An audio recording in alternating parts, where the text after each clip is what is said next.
आप law students हैं, lawyer हैं या आप जुडिशरी की तैयारी करना चाहते हैं, आप लॉ फील्ड में कहीं भी बढ़ना चाहते हैं तो एक चीज़ बहुत ज़रूरी है, वो है बेर एक्ट को ढंग से पढ़ना। जी हाँ, हमारे यहाँ कहते हैं ना, माँ ही नहीं है तो मासी को क्यों रो रहे हो। ठीक वैसे ही लॉ में एक आ जाता है कि अगर आपने बेर एक्ट ही नहीं पढ़ा ना तो आप लॉ में आगे कुछ नहीं कर सकते। यानी इसलिए अगर आपको लॉ के फील्ड में आगे बढ़ना है तो आपको बेर एक्ट को बहुत ढंग से पढ़ना पड़ेगा, क्योंकि जितने भी सुप्रीम कोर्ट के जजमेंट्स आप ले लें या कोई कमेंट्री ले लें, वो सब बेर एक्ट के इंटरप्रिटेशन पे ही चलता है। तो आज के इस खास वीडियो में हम जानेंगे कि बेर एक्ट को कैसे पढ़ते हैं, कैसे इंटरप्रिटेशन करते हैं, और मैं आपको वीडियो के एंड में एक एग्जांपल से सिखाऊंगा कि कैसे हम किसी भी बेर एक्ट के किसी सेक्शन को पढ़ सकते हैं। तो दोस्तों शुरू करते हैं आज का ये खास वीडियो।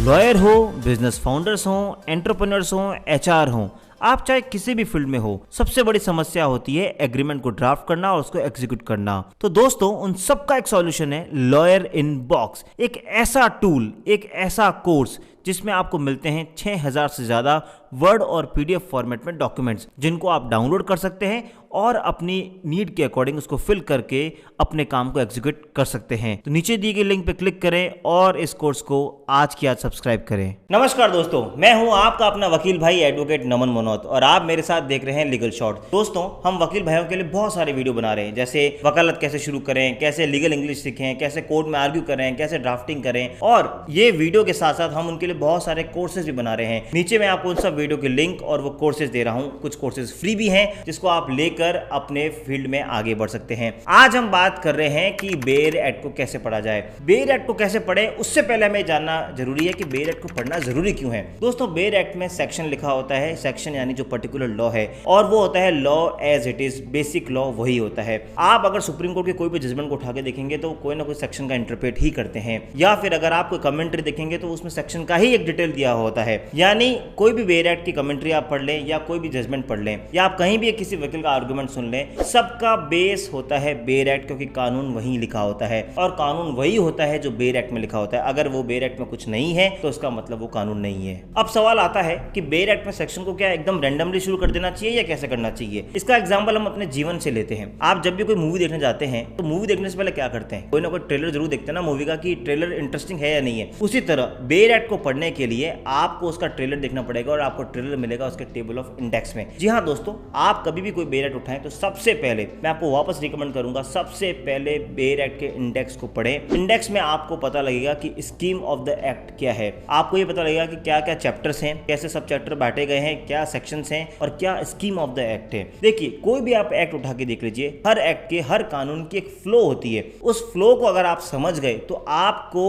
इंटरप्रेट करने में बहुत आसानी होगी और आप किसी भी सेक्शन को जल्दी से कनेक्ट कर पाएंगे। एक छोटा सा एग्जांपल मैं आपको देता हूं। अगर आप इंडियन पेनल कोड को देखेंगे तो 299, 300, 302 आईपीसी या फिर जो 304, 307, ये सब बात करते हैं ऑफेंस अगेंस्ट बॉडी, मर्डर या फिर रेप। लेकिन अगर आप प्रॉपर्टी की बात करें तो वो शुरू होते हैं 420, 67, 68, 71, क्योंकि वहां सारे प्रॉपर्टी के ऑफेंस आते हैं। तो आप अगर आईपीसी को ध्यान से देखेंगे तो आपको पता लगेगा कि हर ऑफेंस का एक पर्टिकुलर सेक्शन बना रखा है। तो अगर आपने वो स्कीम समझ ली तो आपको कनेक्ट करना बहुत आसानी होगी। तो जैसे अगर आप मुझसे पूछते हैं कि सेक्शन 465, 466, 467 के आसपास क्या होगा, तो मैं एक बात कर सकता हूँ कि फ्रॉड या फॉर्जरी से रिलेटेड ही होगा, क्योंकि ये पूरा चैप्टर ही उससे डील करता है। तो अगर आपको स्कीम ऑफ द एक्ट पता है तो आपके लिए बहुत आसानी होगी किसी भी बेर एक्ट को पढ़ना। अब आपने इंडेक्स पढ़ लिया, आपको ये पता लग गया कि इस एक्ट में क्या है। अब आपको शुरुआत करनी है aim and objective of the act से। यानी अगर हम सिंपल भाषा में बोलें तो एक्ट के अंदर एक प्रस्तावना लिखी होती है, प्रीएम्बल होता है या उसका ऑब्जेक्टिव बताया होता है, वो पढ़ना बहुत जरूरी है। दोस्तों कोई भी लॉ ऐसा नहीं होता है कि सोच लिया और वो कल लॉ लिया है। हमेशा पहले एक रीजन ढूंढा जाता है कि क्या रीजन है जिसके लिए लॉ लेकर आया जाए। इसे हम कहते हैं लॉ ऑफ मिस्चीफ या प्रिंसिपल ऑफ मिस्चीफ होता है। यानी कुछ ऐसी बदमाशी हो रही है समाज में या कुछ ऐसा गलत हो रहा है, उसको रोकने के लिए कोई पर्टिकुलर लॉ लेकर आया जाता है। फॉर एग्जांपल जब महिलाओं के साथ डोमेस्टिक वायलेंस बहुत बढ़ा तो 2005 में उनके लिए डोमेस्टिक वायलेंस एक्ट आया। तो अगर आप उस एक्ट को पढ़ेंगे तो उस एक्ट के प्रीएम्बल में यानी जो प्रस्तावना उसमें ये लिखा हुआ है क्योंकि इतना सारा वायलेंस हो रहा था तो उसको रोकने के लिए हमें एक एक्ट लाने की जरूरत पड़ रही है। या अगर आप बात करें कि चाइल्ड सेक्सुअल अब्यूज की, तो जब बच्चों के साथ इस तरह के रेप या चाइल्ड सेक्सुअल ज्यादा बढ़ा तो 2012 में इनके लिए पॉक्सो लाया गया और उस एक्ट की प्रस्तावना में भी यही लिखा हुआ है क्योंकि हम यूएन की सिग्नेटरी हैं और बच्चों के साथ इतना गलत हो रहा है तो हमें लगता है कि ये एक्ट लाया जाना चाहिए। यानी अगर आपको एम एंड ऑब्जेक्टिव उस एक्ट का पता है तो आप ये फिगर आउट कर लेंगे कि इस एक्ट में क्या होने वाला है। और इसका सबसे बड़ा फायदा तब मिलता है कि जब आप किसी सेक्शन को इंटरप्रेट करते हैं या जब आप कोर्ट में आर्ग्यू करते हैं तो आपको हमेशा उस एक्ट का एम एंड पर्पस पता होना चाहिए, ताकि जब आप कुछ सेक्शन को इंटरप्रेट कर रहे हैं तो उसके पीछे की भावना आपको ध्यान होनी चाहिए कि ये एक्ट क्यों लाया गया था, ताकि आप उसको उसके करेक्ट मैनर में इंटरप्रेट कर पाएंगे। इसको एक एग्जांपल से समझते हैं सेक्शन 41A सीआरपीसी के। 41A सीआरपीसी आने से पहले पुलिस को लगता था तो वो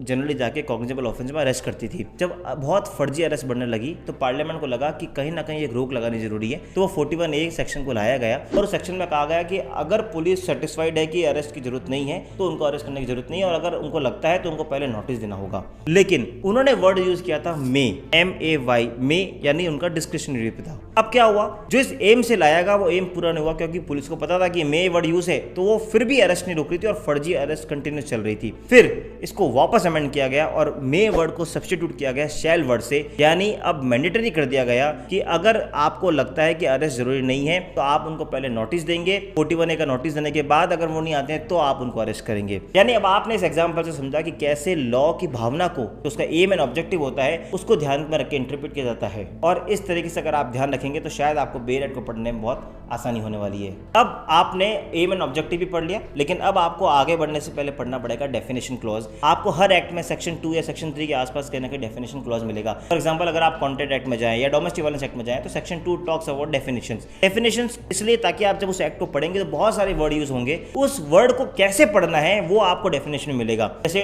अगर आप डोमेस्टिक वायलेंस एक्ट की बात करें तो वहां पे डोमेस्टिक रिलेशनशिप का मतलब क्या हुआ, एक शेयर्ड हाउस होल्ड का मतलब क्या हुआ, एग्रीड पर्सन का मतलब क्या हुआ, तो वो आप जब एक्ट में पढ़ेंगे तो आपको उस डेफिनेशन से रिलेट करना पड़ेगा, तो उससे आपको समझने में आसानी होगी। यहाँ पे एक और आपको टिप, अगर आपको लगता है कि वो डेफिनेशन में नहीं भी दिया हुआ है तो अभी चिंता की बात नहीं है, आपको जनरल क्लॉजेज एक्ट को रेफर करना है क्योंकि जनरल क्लॉजेज एक्ट सारे वर्ड्स को प्रॉपर्ली डिफाइन करता है। तो अगर एक्ट में कोई स्पेसिफिक एक्ट में अगर स्पेसिफिकली कोई डेफिनेशन मेंशन नहीं है तो आपको जनरल क्लॉजेज एक्ट को रेफर करना होगा। अब ये सब हमने बेसिक बातें जान ली, बेल एक्ट को कैसे हमें शुरुआत करना है और कैसे डेफिनेशन पढ़नी है और एम एंड ऑब्जेक्टिव जानना है। अब हम आते हैं कि पर्टिकुलर किसी सेक्शन को पढ़े कैसे। सेक्शन को पढ़ने के लिए सबसे पहले आपको मैं बोलूंगा कि एक तो कभी भी नेट पे जाके या फिर मोबाइल से कोई भी सेक्शन को या एक्ट को ना पढ़ें, उसका प्रिंट आउट हाथ में लें और अपने हाथ में एक पेंसिल लें। सबसे पहले एक सेक्शन को 4 से 5 बार पढ़ें। जी हाँ, मैं आपको एक ही रिक्वेस्ट करूंगा कि जितनी बार आप सेक्शन को पढ़ोगे उतना जल्दी आप उसका थॉट प्रोसेस समझ पाओगे कि ये एक्ट या सेक्शन को क्यों लाया गया था। इसलिए सबसे पहले आपको 3 या 4 बार उस सेक्शन को पढ़ना है। फिर सेक्शन को पढ़ने के बाद आपको ये देखना है कि ऐसा कौन सा वर्ड है जो आपको समझ में नहीं आया है,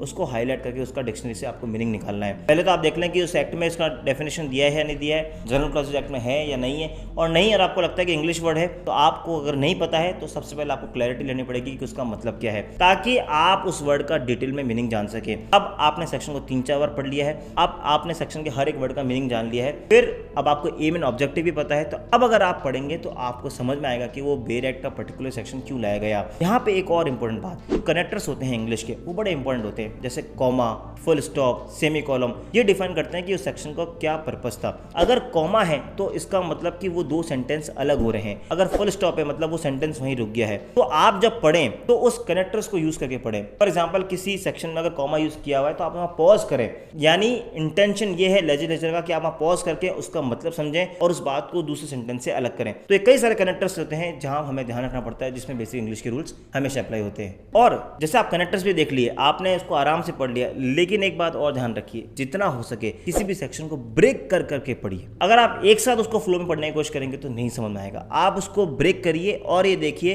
कि सेक्शन में क्या क्या मैंडेटरी है, क्या क्या नेसेसरी इंग्रेडिएंट्स हैं। फॉर एग्जांपल जब आप 420 पढ़ते हैं तो आपको लाइन से लेकर मार्क करना पड़ेगा कि इसमें पहला पार्ट क्या है, दूसरा पार्ट क्या है, तीसरा पार्ट क्या है, और ये देखना पड़ेगा कनेक्टर्स क्या, यानी एंड है या और है मतलब ये भी हो सकता है, ये भी हो सकता है। एंड यानी दोनों का होना जरूरी है। मे वर्ड है या शैल वर्ड है, मे में यानी डिस्क्रिप्शन है, शैल यानी मैंडेटरी है। यानी जो बेसिक इंग्लिश के प्रिंसिपल्स है वो आपको अप्लाई करने पड़ेंगे और आपको ब्रेक करके पढ़ना पड़ेगा, क्योंकि क्रिमिनल लॉ में ऐसा कहा जाता है कि ऑफेंस तभी होता है जब वो सेक्शन अट्रैक्ट होगा। सेक्शन अट्रैक्ट होने के लिए हर इंग्रेडिएंट्स अट्रैक्ट होना बहुत जरूरी है, यानी अगर एक भी इंग्रेडिएंट मिसिंग है तो शायद आपको उसका रिलीफ मिल जाएगा आपको अपने क्लाइंट को डिफेंड करने में। तो ये सब बातें आप ध्यान रखेंगे तो आपको बेल एक्ट को पढ़ने में बहुत आसानी होगी। और हाँ, जब भी आप बेल एक्ट को पढ़े तो उसका लिटरल इंटरप्रिटेशन करें, यानी एज इट इज जो लिखा है उसको वही माने। और अगर आपको फिर भी लगता है तो आप उसको कनेक्ट करें एम एंड ऑब्जेक्टिव से, किसी दूसरे इंटरप्रिटेशन पे न जाएं अनलेस वो एक्ट आपको बोले या किसी कमेंट्री में किसी जजमेंट में सुप्रीम कोर्ट ने ऐसा कह रखा हो। अब हमने ये सारी बेसिक बातें जान ली, तो अब हम शुरुआत करते हैं एक किसी सेक्शन से और उसको देखते हैं कि हम उसको कैसे रीड करेंगे। तो अब आपको मैं एक स्क्रीन पे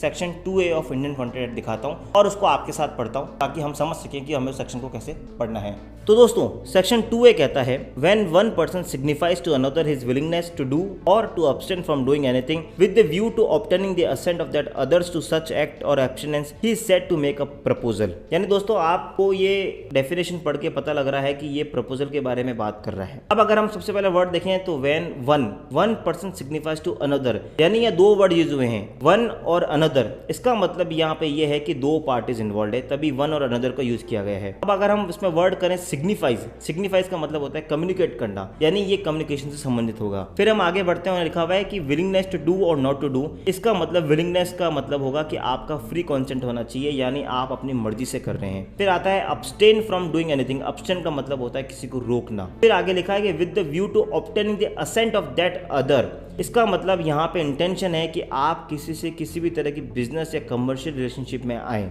और अगर ये सब चीजें होती है तो वो उसे प्रपोजल कहते हैं। तो आपने देखा कैसे हमने एक सेक्शन को ऐसे ब्रेक करके पढ़ा और उसके हर मीनिंग को जाना। एक बड़ा बेसिक एग्जांपल था। ऐसा आप किसी भी सेक्शन को पढ़ेंगे तो शायद आपको पढ़ने में आसानी होगी। आपको लगता है फिर भी कोई दिक्कत आ रही है या कोई पर्टिकुलर प्रोविजन में आपको अगर लग रहा है कि इंटरप्रेट नहीं कर पा रहे हैं या कोई भी लॉ में दिक्कत आ रही है, आप मुझे नीचे कमेंट में जाके बता सकते हैं। और दोस्तों मुझे ये भी बताइए कि आपको किस टॉपिक पे वीडियो चाहिए ताकि हम उस पर वीडियोस लाते रहें। मिलेंगे अगली बार फिर किसी इन्फॉर्मेटिव वीडियो के साथ, तब तक के लिए जय हिंद जय भारत।